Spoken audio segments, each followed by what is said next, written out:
Hello, I'm Dr. Teresa Penbrook, and I am today talking about a session called Getting Them to Listen, Tools for Community and Decision Maker Engagement. I actually work with 3 different organizations right now. I am affiliate faculty with Metropolitan State University of Denver in their Recreation Professions majors. I also am a faculty and researcher for GP Red, which is a nonprofit organization that works with a variety of health, recreation, land management agencies. And then Greenplay is a management consulting firm that works with parks, recreation, open space agencies around the United States.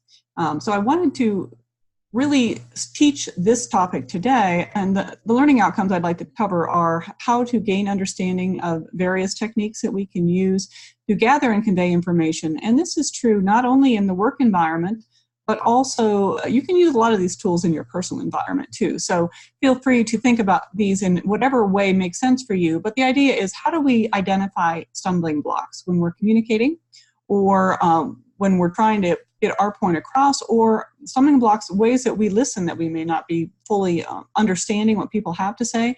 How do we engage? Those types of things. And so I'm going to discuss a variety of methodologies and processes and tools and all sorts of different things, but also just different ways for you to think about how you might be engaging with people. A lot of my examples are going to be really covering in the community, local government, parks and recreation realm, but a lot of these will be applicable for whatever type of organization that you may end up working with. This video is longer than most of the videos that I record and share, partly because there's a lot of different information. So please bear with me, get a cup of coffee or tea, and let's go for it. First thing I want to start with is really to have you think about what types of communication challenges you might have. So the title of this session is called Getting Them to Listen.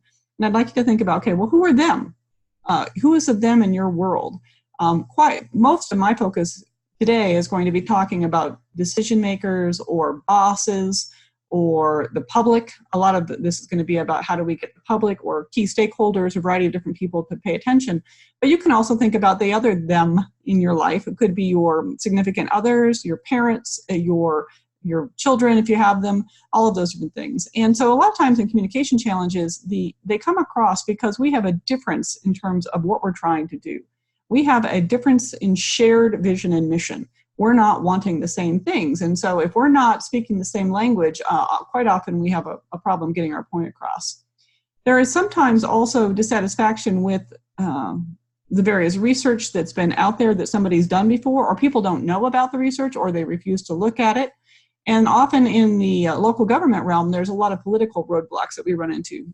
Local government is a social science. We're working with the public, but we also are at the whim of our political leaders. Usually, our council members, boards, legislators, could be a variety of different people that are appointed or elected. A lot of times, those come with different people seeking different types of power. And so, if you think about who the them is in your life, are they decision makers or bosses, or even, sometimes I use my grown children now, but as examples of trying to get your point across and trying to establish, sometimes there's power struggles, especially with decision makers. A lot of times they're very busy and they're trying to look like they know what they're doing when they really have not had very much time to get across or even read the background documents that we're trying to help them with, or to make a decision. And they have to make a lot of decisions in a short period of time. But yet at the same time, they have an element of power due to the hierarchy of our system. And so thinking through if you have a challenge in communication with anyone, what is the challenge? That's the first thing to start with. What's the hard part about getting your point across, and why doesn't everybody disagree? You'll see through this session on these slides a variety of different references. You can go back and look later if you'd like and do some more research. I will provide these handouts in all the slides for you. So if I go quickly, don't worry about taking notes. We can actually get a copy of the PowerPoint for you. As a basis in Parks and Recreation, we often look at our system, the world that we're in, is using this social ecological model. Is actually initially concepted by Bronfenbrenner back in 1979. But if you think about it, in the realm that we work, you will have a variety of different interactions, and some of those will be individual, with the one-on-one. We may be looking at the model of where we're trying to provide services or work with a family, or interpersonal. So family, friends, and social networks is the second level. And then when we expand upon that, we would have an organizational level. And then above that would be a community level, such as relationships between organizations or even at a much larger geographic level. And then at the top level of communications and within our interactions in our realm is the idea of public policy. And that's often where we have policy at a state or a national level that's affecting all of us. And so as we're talking through communications and engagement today, what I'd like you to think about is which level are you trying to affect? Are you trying to talk to the individual person or at a policy level? One thing that's very key as we work in the public realm is this idea of honoring diversity and equity. And so whenever we're talking about how do we talk to them, quite often we've grown up in a different situation and we're trying to reach somebody who may have come from a very different background. And so thinking through, as you're talking with people, what is their history? What is the story that they bring to the table? And we also have to be very careful about making sure that we are working in an equitable realm so that the people that we're working with are, if we're trying to make decisions for our community, we want to make sure that we have a representative voice from people who represent the demographic differences in our community. And sometimes it's not enough to just, I love Dr. Carolyn Finney's quote here, that it's not enough to invite people to the table. If they're had problems and it's not been an equitable situation before, you also have to help them set the menu and prepare the meal. So thinking through that we don't want to be making decisions for people who we may not understand their stories or their background or represent them. So we want to bring them in so that we can be fully informed and not bring our own ignorance or bias to the situation. My longtime business partner and dear friend, Chris Strapinski, taught me this way back when, probably in my early 30s. And it's this whole concept of that you cannot alienate and influence at the same time. So if you're having communication challenges with somebody, quite often it might be that you really just don't get along with that person and you may not agree with them. You may be going into the situation with that kind of background. So one thing to think about is you want to approach this from a situation that as soon as they feel alienated from you, they will no longer be open to communicating with you. And so be careful that as you go into a situation to talk to someone, you're not inadvertently somehow alienating them right at this outset, or they won't listen to a word that you have to say. So thinking through this concept all the time, if somebody is not giving you what you want or is not agreeing with you, they may feel alienated. And if you have harbored a thought that you think that they're an idiot, or you think that they just don't get it, or they don't understand, or those types of things, and you show that at the outset, they're not going to want to talk to you either. And so just be very careful that you don't alienate somebody before you actually get into a situation where you might have a chance to actually engage with them, get your point across if you're trying to help them or collaborate with them. There are various conditions to reduce and eliminate bias. And so, there's a lot of research out there, and I'm not going to have time today to talk through all the different types of methodologies for doing community-based research. But this slide shows a website for the community-based participatory research. A very, very good organization. So if you'd like to do some more insights into that, this is how we can actually start techniques to reduce and eliminate bias before we even start. And the big key concept I want you to take away today is that we need to really think about how can we share goals with whoever we're trying to influence, whoever we're trying to communicate with. In any relationship, there's going to be different dynamics, and sometimes we are not coming at it from the same emotional or cognitive level. And so thinking about, is this person or group of people that you're trying to talk to, are they coming at it from a very different background? And so there's a lot of research on this also, that if we have bias, we will always have bias. I have bias, you have bias. We all come up with our own different stories and our own backgrounds. And so just really thinking about that, if you're not connecting with somebody, it may be that you're bringing inadvertently your own bias to the conversation. And so you might have to stop and think about, okay, where am I coming from? And how is that very, very different from the background and the format that this other person is coming from, or this group of people? We also really need to think about the idea that we have to have the similar knowledge and similar attitude and similar skills to be able to collaborate. So if you're in an engagement process where you're trying to get people to collaborate with you, so these are some key items that you might want to keep in mind. If we're trying to get a decision made in a community, the earlier on that we can get people engaged and get involved and hear what they have to say, the more successful we're going to be.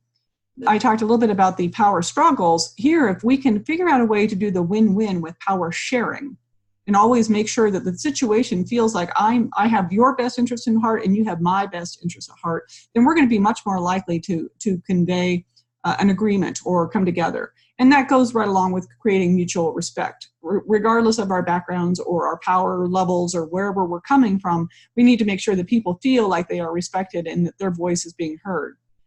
We also need to come from the standpoint of a kind of a bigger picture. In the public parks and recreation, we quite often say, we come in and say, we want to represent the community, because that's really who's funding what we do.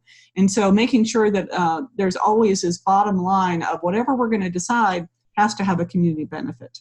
Along with that, I talked about the equity, but just being sensitive to the culture in our community, or the differences in culture in various different segments of our community. We may not be coming at it in the same way. So again, some of this in successful communication is about you gut checking yourself. Do you have the knowledge, the attitudes, and the skills to do this? Some ways that you can start to go forward and figure out how to focus is really, before you start any type of engagement process, is to think about developing a framework. And so these are just some guiding questions that you might want to sit down with yourself or with others on your team, if you have a team, and think about, okay, what is the framework for how we can engage? How are people, if we're trying to get another new program or a new building or something like that, we want to think about, okay, well, what are people currently doing?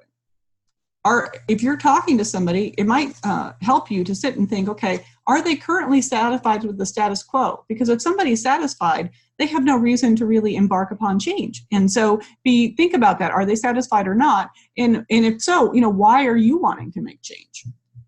What do they want for the future? What do you want for the future? Are there needs that are already being met? And so this idea of a lot of people are averse to change. And so if you come in and you can't provide a good case for why the change needs to happen, people are not going to listen to you or take the time to even engage. It also helps if you think about which barriers are there. Why are they not already doing the thing that you think is a good idea? Why? And so if you're trying to convince somebody that you're going to do a new program or build something, or you want to get your point across, what are the barriers for resolving the issue that are already there? What are all the options? And quite often, when I go to engage with somebody, I will present 3 options, even if I know the one that I think that I want to do. So talking about, well, here's option A, here's option B, and here's option C. That way, it shows that you've actually thought through all the different options that you're presenting. You're not just coming in, hard-nosing in with the one option that you have. It also helps to think about what are the priorities for the other group or people that you're trying to engage with. If they're very busy and you're coming in with something that's not on their priority list, you're going to have to figure out a way to help them think that it is a priority. Otherwise, there's no reason for them to spend time and engage with you. And then the bottom line, we don't ever want to shy away from the money question. A lot of times people don't want to talk about willingness to pay, but that's always a big piece. And if that's really there, people don't have the money, or the money just doesn't exist, or they're not willing for whatever reason, they have other priorities for their dollars, there's no reason for them to make change and shift resources or money where you might want it. So you have to think about that. What are the barriers to the funding of whatever you're looking at? There's some other ideas at this website, the Collaboration Multiplier Framework. It also helps you kind of think through some other things, but I think these are the most appropriate for the parks and recreation realm that we're typically working in. One more model I want to show is just thinking about the idea of public deliberation. In the overall planning realm, there's a lot of times when we bring, and the higher you go in political realms, the idea of deliberation. And so this is just a model that you can do some more research if you'd like, but the idea of whoever you're talking to is going to either perceive things as appropriate or not. And you need to think about where are they perceiving the appropriateness of the conversation or what you want. Where are they perceiving the common ground that you are or are not at? Where are they perceiving, do we have the ability to communicate and analyze adequately? I mean, do we have the right methodologies in place to actually have the conversations? And I'll talk more about those in a little bit. And then are people motivated to do it? So all of these this is just another model. I'd like to explain things in a variety of different ways. It's similar to the framework method, but allows you to think through the various relationships between, what people want and how they will deliberate versus what they need to be able to move forward. So as you've kind of done the upfront framework and you've sat and you've thought a little bit about what you're doing, now you want to actually go forward. In community engagement, especially in the public sector, we have to think about who do we need to involve. And so this is a list. I'm not going to run through all of these, but stakeholders are anybody who would have a stake or an interest in the outcome. So when we talk about stakeholders, sometimes you will have general stakeholders who, yeah, they sort of care. And then you have key stakeholders who are knowledgeable and who may be part of the decision-making process. So we also, in the public sector, have taxpayers. And those quite often are folks that we need to include because when we get to that willingness to pay issue, they're going to be the ones who are involved with that. Along with that, people who are paying fees. Are there current users, future users, staff? Are there decision makers? You know, who do you need to include to move forward on whatever you're trying to do? And so if you think about these are kind of the most common in the public sector process, but we also need to look at people who, how we're going to get them to participate. And so here are some ways, if you're going to go out and do something, the best, most effective way to ever get somebody to talk to you is to actually go to them in person. And so in this world with, we have texting and all sorts of email, and it's real easy just to send that sort of thing. If you're really trying to reach somebody and sway them and get them involved, the best thing you can do is pick up the phone or have a meeting with them in person. Video conferencing is becoming more popular now, so if you have that, you should have that capability available. But the idea is that things like letters are more personal than an email, but they're not as fast. So the least effective way is to send somebody something in the mail because it feels impersonal. And so thinking through how you could get people to come talk with you. Some agencies you might want to advertise, and especially as we get into talking about public meetings, it's really important that you do broad broadcasting, lots of channels to make sure that everybody knows that the word got out, even if you didn't personally know how to invite them. When I talked before, the people you do want to include, you just want to make sure that you don't forget these people. The representative voices, and I talked a little bit about the importance of that with equity and making sure that we have representative demographics in whatever kind of project or engagement strategy that we're doing. You also want to look at people who are against you. And sometimes that may be your competition or people who just don't like you, they don't like the idea, they don't like whatever it is. And so we call those detractors. And then sometimes we talk about these people in the public sector and local parks and recreation. I jokingly call them Fred and Mabel. And once you work in parks and recreation for a while, you'll know who I'm talking about. These are the people who usually have a lot of time on their hands. Quite often they're either retired or they don't need to work, so they've got quite a bit of time. And they are around a lot, and they have been around probably for a while, and they know everything that you're supposed to do, or at least they think they do. And so and when we're trying to do a project or a plan, there's always somebody in the community, we jokingly, who's the Fred and Mabel, or Mabel, and they will show up at meetings, and they will show up and part of the process. And the thing that we want to do is make sure that we talk to them first.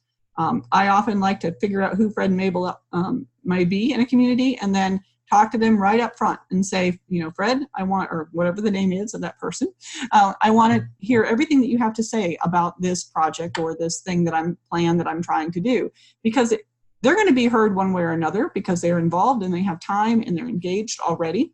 And so it's better to hear up front everything that they have to say. We don't necessarily have to take that all into account, but it helps educate us so that we can approach things in a different way. So make sure you think about who your detractors might be, or if there is a Fred or Mabel in your community that you need to talk to, or any competition or any of these things. The bottom line, though, is every time we go to engage with somebody, especially a group, if we're representing an agency or something like that, we need to not ask any question unless we can live with the answer we get. If we ask questions that we can't do anything about, and people give us an answer that they really, they're really bought into, then they don't trust us if we don't take that answer. So it has to at least be able to go on the table. It doesn't have to be the right answer, but if somebody comes up with an answer, you have to be able to say, yes, we could consider that.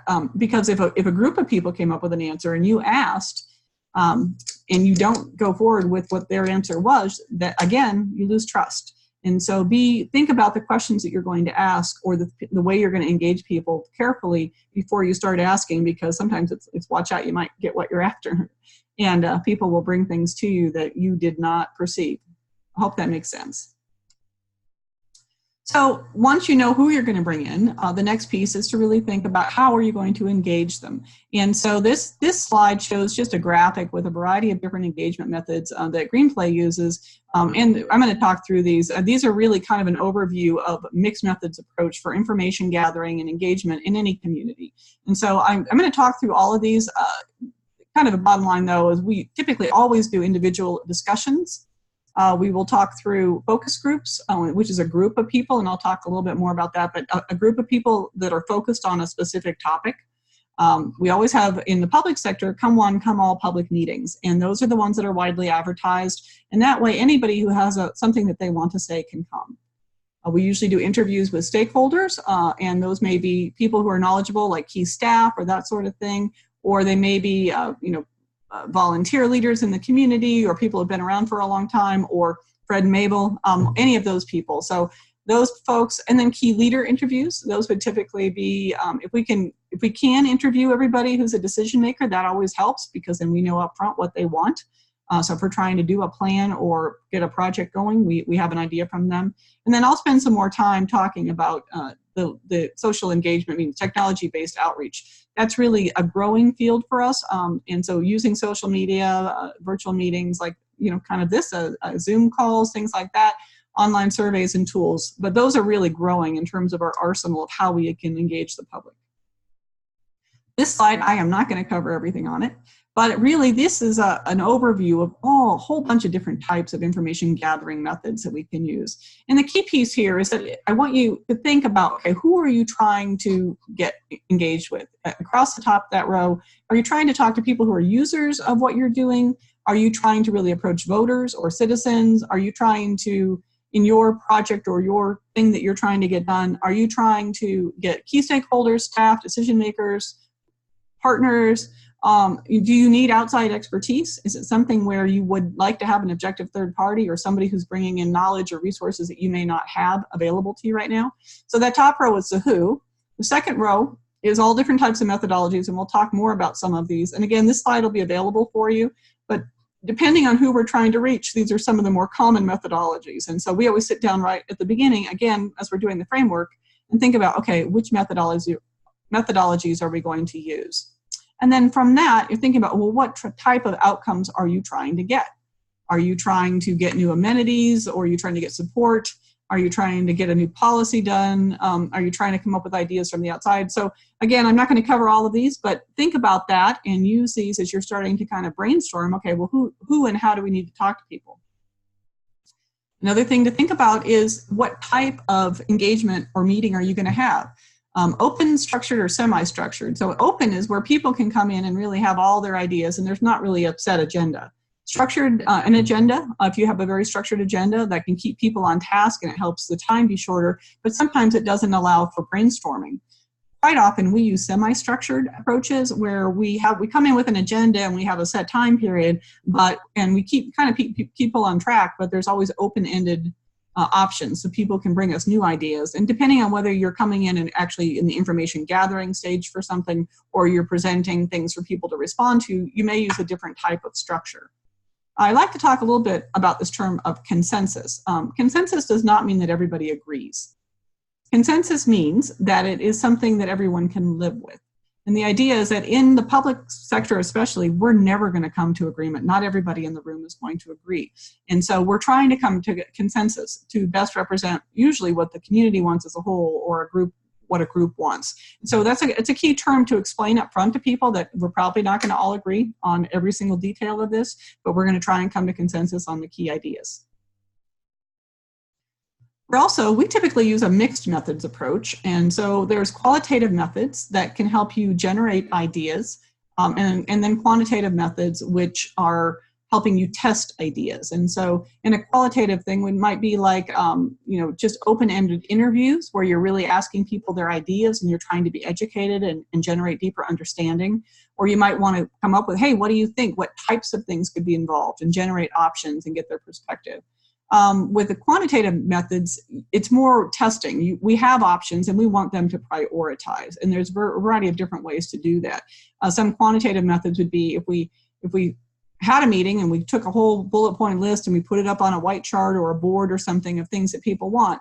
We could make it that's a qualitative generation of ideas. And then we could make it quantitative by using what we call dotocracy.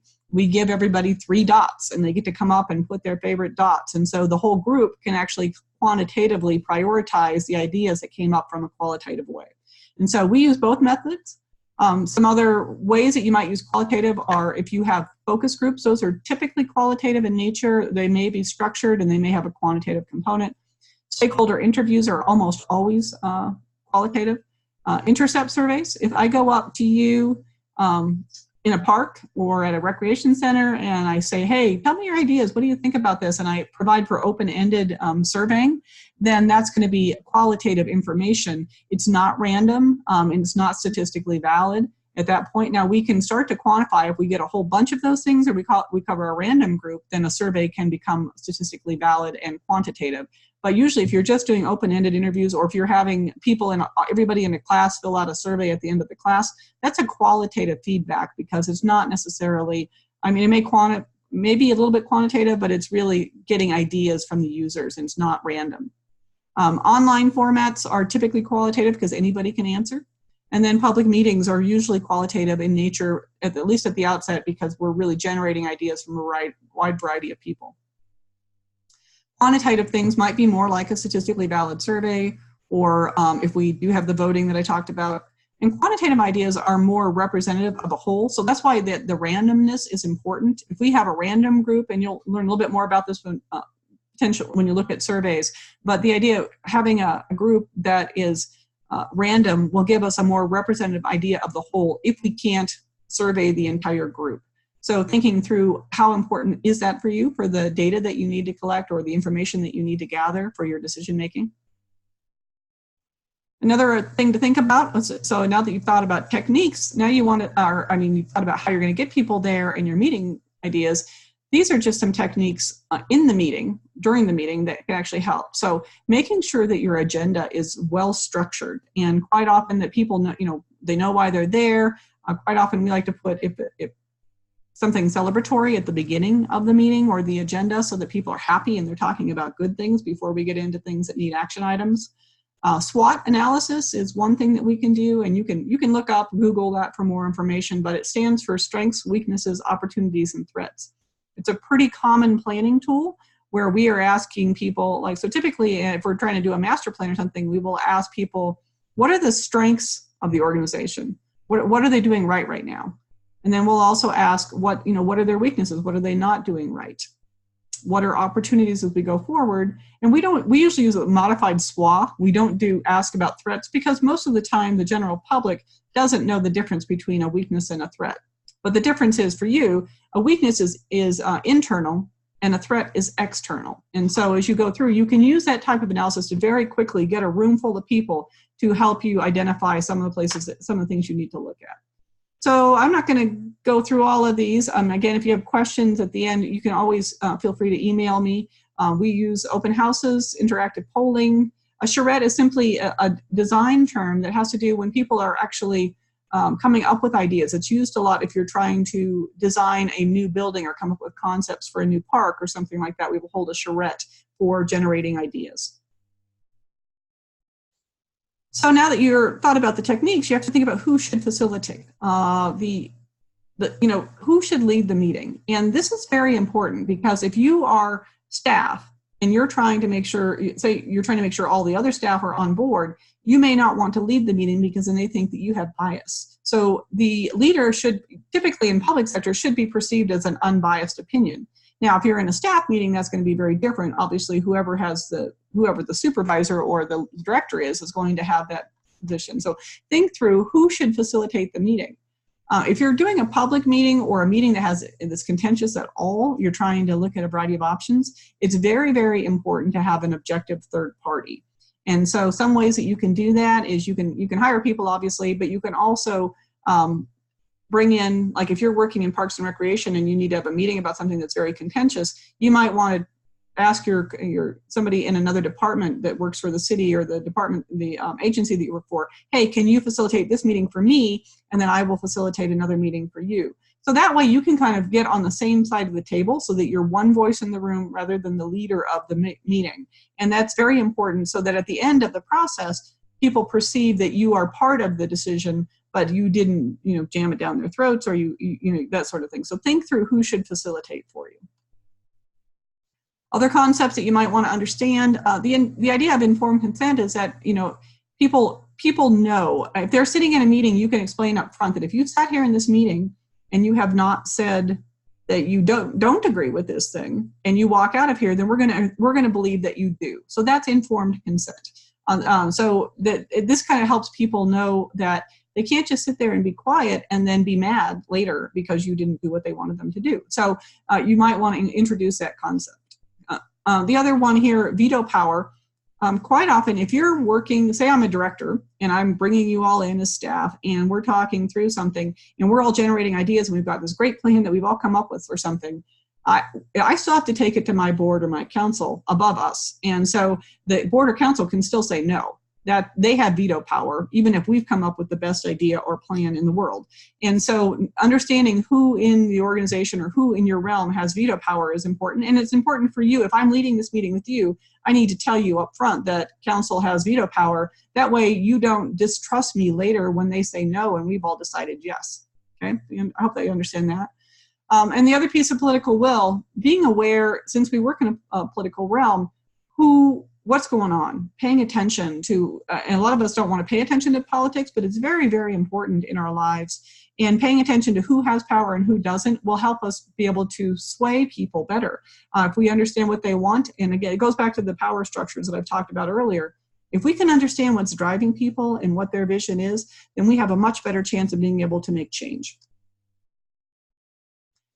So some of the tools I'm going to cover back fairly quickly is that you may be doing an overall community plan. And typically we talk a lot more about that, but you also might be doing site-specific plans.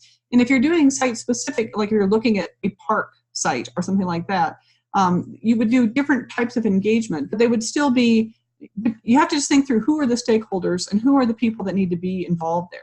There's also a variety of different types of tools out there. And so I've got some terms here like SOPARK, SOPARNA, SOPLAY, ISOPARK. Those are various tools that will allow us to analyze sites for activity, for play, for different things. And so if you're trying to look at a park site specifically, you can use tools to figure out how much use is happening there. And it contributes to the engagement because you're collecting more data. So if you'd like more information on that, again, I would encourage you to Google it or let me know and I'm happy to talk about it. Some of these other things are audits of what's happening in a certain environment. So if you're trying to do a plan or a project, think through the micro scale, and you can look at Streetscapes is a great place where we look at this, a micro scale audit of how people are walking or using streetscapes in parks. How are the transportation realms working? CPAT is a community park audit tool, and that's one way to look at what's actually happening within the parks. We also use component-based inventory and level of service analysis, where we can actually inventory what's completely in a community and then how that's working in relationship to a site. So there's all different types of tools. And my point here with this slide is just to think, if you're engaging and you're gathering data and you're trying to get somebody swayed, think about, is there other data that you can collect and that you can actually bring together to the conversation that's going to help them believe that you've actually really looked at this from all different sides. This is another tool that allows us to collect information, and I learned about this from Robin Moore at North Carolina State University. They use what they call behavior observations and mapping. And so you can actually Google National Natural Learning Initiative and get that information. But the idea there is that this is this is an example from Lake Johnson Pavilion in Raleigh, North Carolina. And part of this was we were looking at how were people currently using the boathouse and the area around the Lake Johnson Pavilion. And so you can actually go on site and do an observational setting, really look at the behaviors that are there. So it's another way for you to get site-specific or observed activities information to help inform, so that when you are engaging, you can explain to people, hey, I know how this place is used, and here's how people are coming and going. And so you're bringing tools to the conversation that are going to help people understand that you really do know what you're talking about. Some other ways to do that, to bring voices in that we really like, photo voice. is a great one. And it's basically giving cameras. You can use, and used to use old style disposable cameras, but now you can use very inexpensive digital cameras. And quite often we'll use this with people who either don't, maybe may not speak English well, or kids who don't have the ability to really tell you what they want or what they see. And so if we're looking at safety in a community, like a safe routes to play project or something like that, we will give kids cameras and have them go around the community and tell us what's not safe, take pictures. And then we can gather all that information. So Photo Voice, there's a link there for more information. Mental mapping is having people draw for us, especially people who can't verbally explain it. So again, going back to the cognitive differences, if we want to represent, people, kids especially, or people who may not have cognitive abilities or may have language difficulties, we want to use different tools to bring them in to have them help us figure out what's really needed for their community.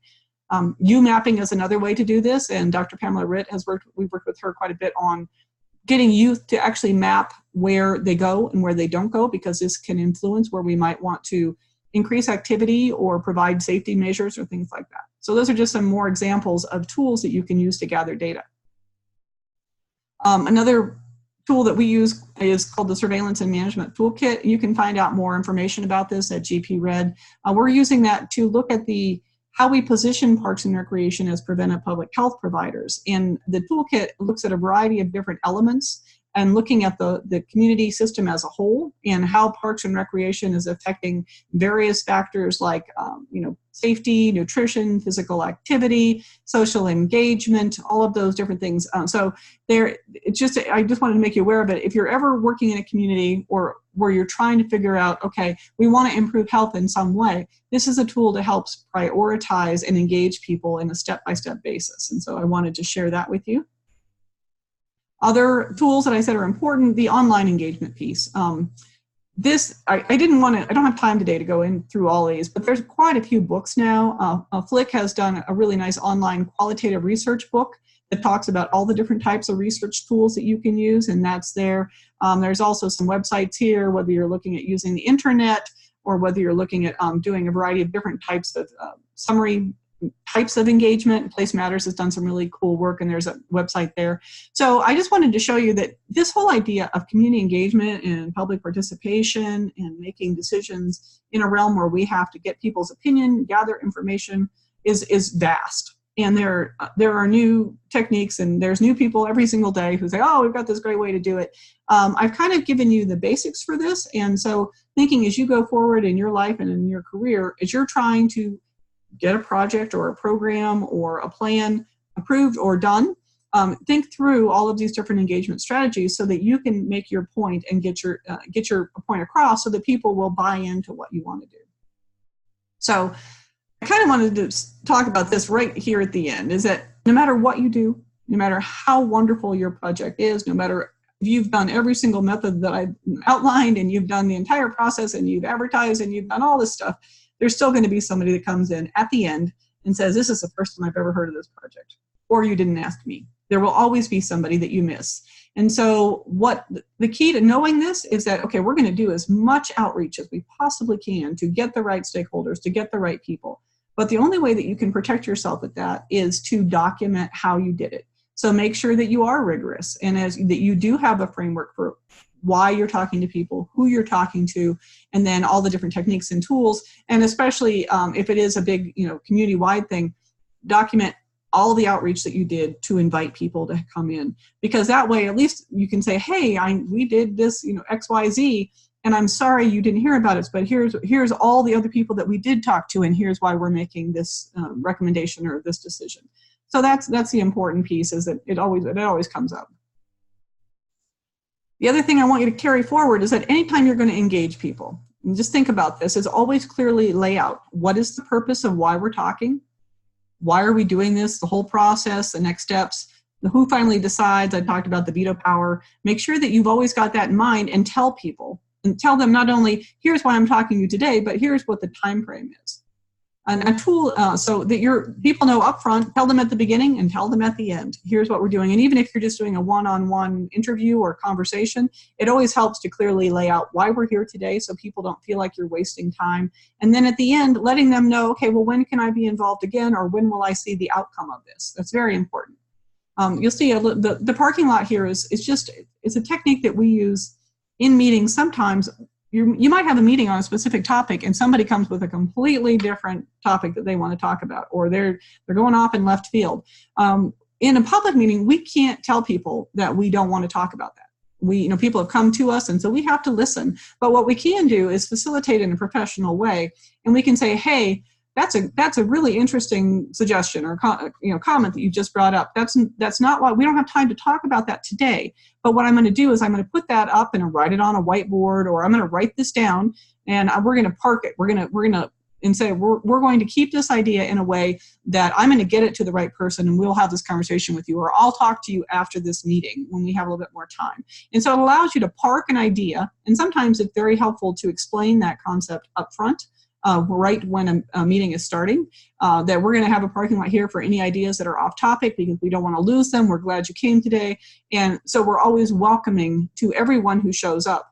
And so professional facilitation skills come when you are able to manage the agenda, manage the room or the people that are there, and have everyone feel like they're heard, get the information that you need, but also educate. And so that technique of going back and forth and really making sure that people are engaged and understand, it is an art. It's a skill that develops over time. And as I've often said, requires good professional speaking skills, but it also requires the emotional intelligence to be able to read people and to read the room, and also to check yourself. If you're having a kickback or a pushback on something that somebody has said, or you don't think that they know what they're talking about, you might really want to think about, okay, well, where is this coming from? And is there a grain of truth? I would say, is there a grain of truth in somebody who disagrees? And if so, let's look for the grain of truth and see how that might be able to make our idea or our consensus better. So that's all I'm going to talk about today. I know this was a longer one. Thank you for sticking with me through the end. As I said, this handout will be available to you. If you have any questions, as always, I'm available by email, very responsive, and I'll talk to you soon. Thank you very much.